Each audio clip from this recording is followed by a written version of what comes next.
இரவு ஆட்டத்துக்கு கையில் மட்டையுடன் வீட்டிற்குள் அடியெடுத்து வைத்த முகமூடி கொள்ளையனை மூஞ்சிலேயே கல்லை விட்டு கலங்க வைத்த காட்சிகள் தான் இவை.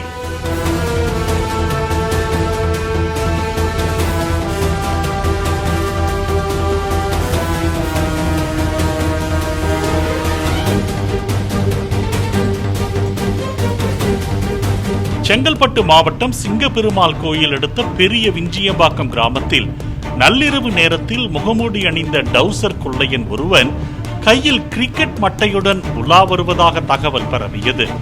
இதனால் அந்த பகுதியில் வீட்டு மொட்டை மாடி அறைகளில் தங்கி பல்வேறு தனியார் நிறுவனங்களில் பணிபுரிந்து வரும் தென் மாவட்டங்களை சேர்ந்த இளைஞர் மற்றும் இளம் பெண்கள் உஷாராக காத்திருந்தனர்.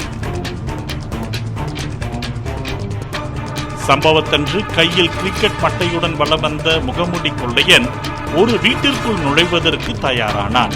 அப்போது அந்த வீட்டின் மொட்டை மாடியில் இருந்த இளைஞர்கள் அவன் மீது கல்லை தூக்கி வீசினர்.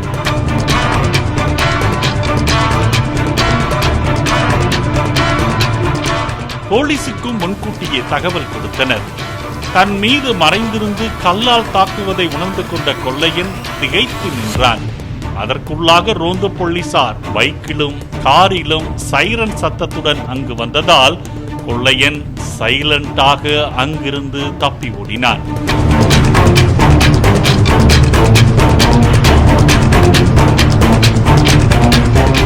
தப்பி ஓடிய அவன் அருகில் உள்ள சீம கருவேல மரக்காட்டிற்குள் புகுந்து இருளோடு இருளாக மறைந்து தப்பிச் சென்றதாக கூறப்படுகிறது. அவனை விரட்டி சென்ற போலீசாரால் அவனை பிடிக்க இயலவில்லை. சிசிடிவி காட்சிகள் மூலம் அந்த கிரிக்கெட் மட்டை கொள்ளையனை அடையாளம் கண்டு போலீசார் தேடி வருகின்றனர்.